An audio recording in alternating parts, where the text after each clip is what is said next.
right, welcome to yet another Quick Win Clinic. We are looking at a page submitted by Sam.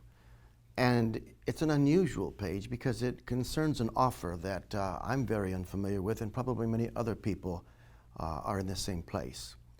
And for that very reason, I want to just ask a single question as it relates to this page. And that question is this: does the page communicate clearly enough with each element? I've taught in the past that there's a communication dyad necessary to getting anyone to respond to your offer. That communication dyad comes first. It's more important than the value proposition. It's more important than the price. It's more important than the quality of the design. It's more important than the way you position yourself against a competitor. In fact, it is the most essential element of communication as it relates to marketing. You might argue that it's the most essential element of all. In fact, if you go back to Claude Shannon and the early work on information theory, it was all about communication without noise. And so I want to come and look at this through a different lens. The lens is this: do I understand it? Now, for a moment, that may not seem all that valuable, but let's just think for a second. Let's suppose that the page in front of us offers the most remarkable opportunity that a family could find for this particular problem. Let's suppose that there is no vendor in the world that can provide the assistance this vendor provides, and that it is absolutely the best answer ever. Now, let's intensify that for just a moment. Let's suppose that it wasn't for CDPAP. Let's now say that this page offers an authentic cure for cancer. Now, the page does offer a remarkable service, but obviously it's not offering a powerful cure to stop most kinds of cancer. But even if that was the position that the company who produced this page, if that was the position they're in, it would not matter if they didn't achieve two movements in the mind. The first movement is this: I understand it. And the second movement is, I believe it. Now think for just a moment. No matter how compelling the offer, if someone doesn't understand the offer, why then there's no way that they can realize or perceive that it's valuable.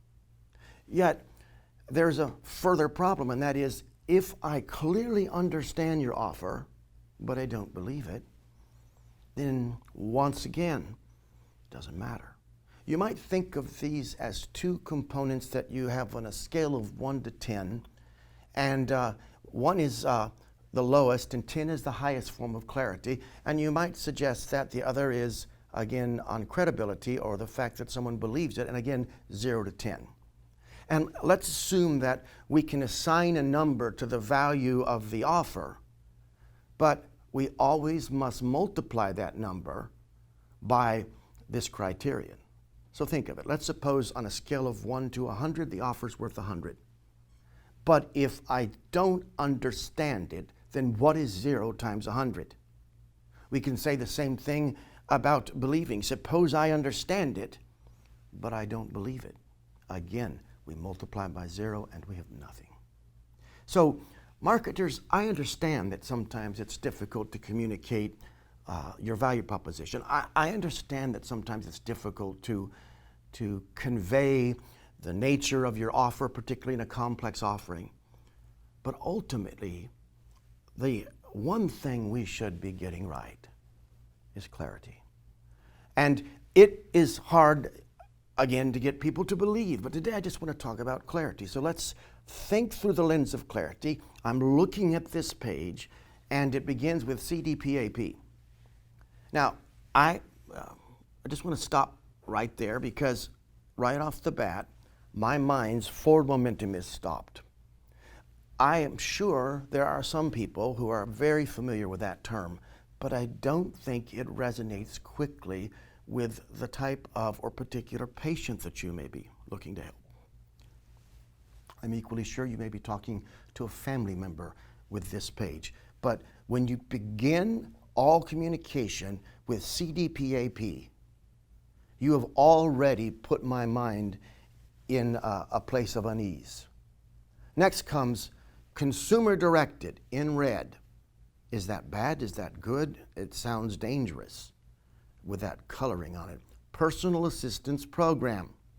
If I think about it, and that's only if I take the time to think about it, I might realize then that the acrostic on the left is being explained by the words on the right. But let me ask you a simple question. If you were in grammar school and they asked you, what is a sentence? Can you recall the definition? A sentence is a complete thought. We need a complete thought in order to make meaning. Look at this and ask yourself, is this a complete thought? Does it give me some sort of new piece of information? It does not. It's noise. CDPAP is essentially a noun, so to speak. It represents a subject. Consumer-directed personnel assistance program is just a noun.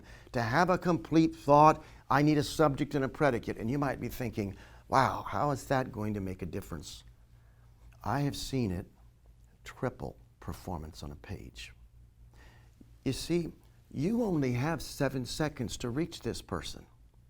And in fact, those first few words make all the difference, and it does not matter how valuable the rest of the page is. If I start out confused, you're in trouble.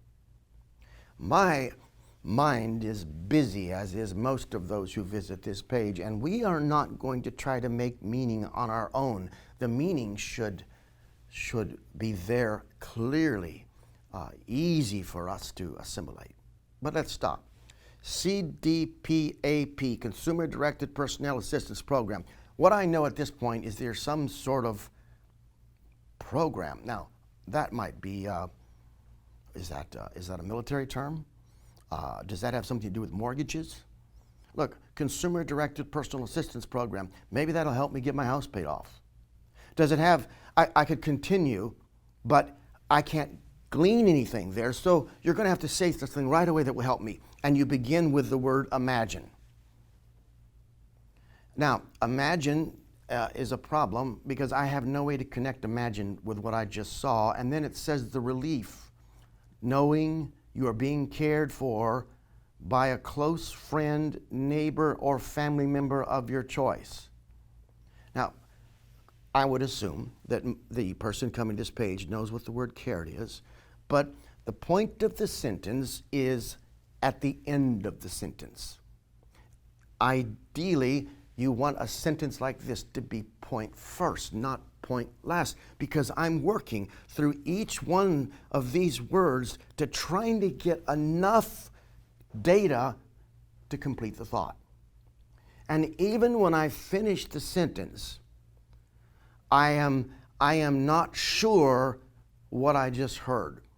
So if I unpack it, and this is what the mind will do, we'll go in reverse order, and we'll say, okay, so a friend or a family member could help me, and then there's a value that you're assuming I am drawing from this, but you're not making it clear. And so unless I do something very important called inference, I won't even achieve the primary benefit.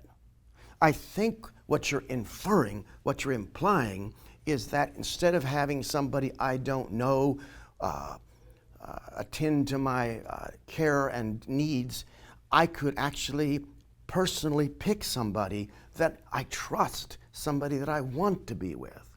Now, by the time I get that all unpacked, and by the time I can say it like that, I start to see, wow, there's a real value here. There's something that would matter. I can think of people right now in my own life where this might be awesome, a way to help them. But do you see how much work it's taken to get clarity? And it doesn't get any better with the next sentence. Experience the freedom of self-directing.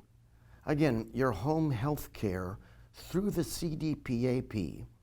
Okay, I still don't know anything until I get to that word by. Finally, finally, I get the most meaningful part of this entire attempt to communicate by hiring and managing whom you want to work for you.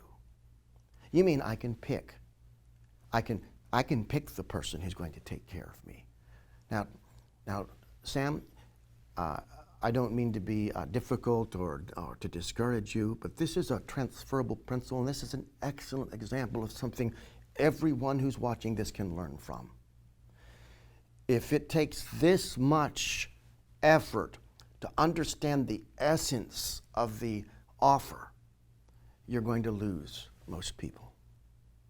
And if I can, just before I complete this time together, I just want to point out that the problem is pervasive. And then I'll come back and perhaps give you 2 or 3 clear principles that you can apply. We're only going to spend a few more moments together, but let's look at the box on the right. Call us now. Okay, so I'm going to call you now, and I'm going to learn more about this long word that we just heard about. That's reasonably clear, but I'm not sure what happens on that phone, what kind of information, what you're going to give. And if I don't do that and I give you this information, do you send me something? Is it an email? Is it a package? Is it something complex? Do I need to talk to or have someone who's an expert or a friend, maybe somebody I know in the family that's connected to the medical industry to help me? What does call us now at 718-285-9605 do?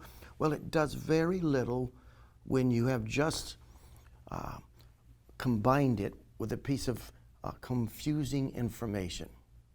It has one redeeming factor, and that is, okay, I don't get this, I'm going to call. And by the way, that's probably what this page does. People are immediately a bit overwhelmed, maybe not clear, and the idea that I can call somebody sounds good. The problem is you haven't communicated the most important point I need to know before I call.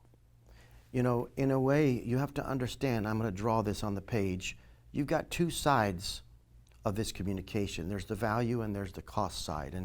And there is a value here, and you're trying to tell me that. What you haven't done is addressed the negative piece, the cost. Now, I know, Sam, you're thinking, yeah, but we can't talk about price. This has nothing to do with price. Here's the real cost associated with this form. What happens when I give you this information? Am I going to be telemarketed to? What are you going to do with my phone number? Who are you going to share it with? When I call, is this a salesperson? Do I have to wait on a long hold? Do you see? We're back to clarity.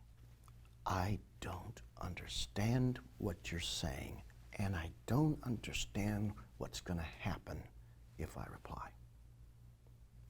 Now, I won't do this, but for those of you watching this short session, this page is a very long page, and the confusion multiplies itself.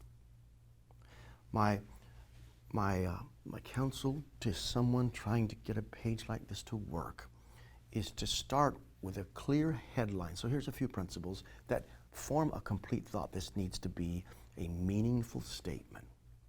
And it probably in this page needs to tell me that there's a way I can have someone who I pick, even a family member or friend, to take care of me. And if you could communicate that very clearly with the aid of a headline and a subheadline. Don't ever underestimate the power of subheadlines. They enable you to transition into the primary message below, and they make it easier to communicate the message at the top of the page. If you gave me that, that's the first point. The second point is speak to me with point-first sentences. Beware of stacking prepositions. And if possible, don't go more than 2 or 3 lines before using a few bullet points to help me understand. I would like to point out that even the video beneath, I'm not sure that's a video. The little button is so small, I might think it's just a picture of a hospital. Back to, I don't understand. And by the way, if I was going to click on this video, how long is it? What does it tell me? What is it about? Again, I don't understand. So I would mention those points about the paragraph. I would also say whatever element you introduce, help people understand not only its value, but the essential components that would keep them from being afraid. And that applies directly to the form over here too. The key to improving this page isn't some magical sales technique. It's not bringing in a genius of a copywriter who will help put together a magical combination of words. The key to getting performance out of this page is to start with that first point. Put yourself in the shoes of the person coming to the page and see if you can truly say, I understand it.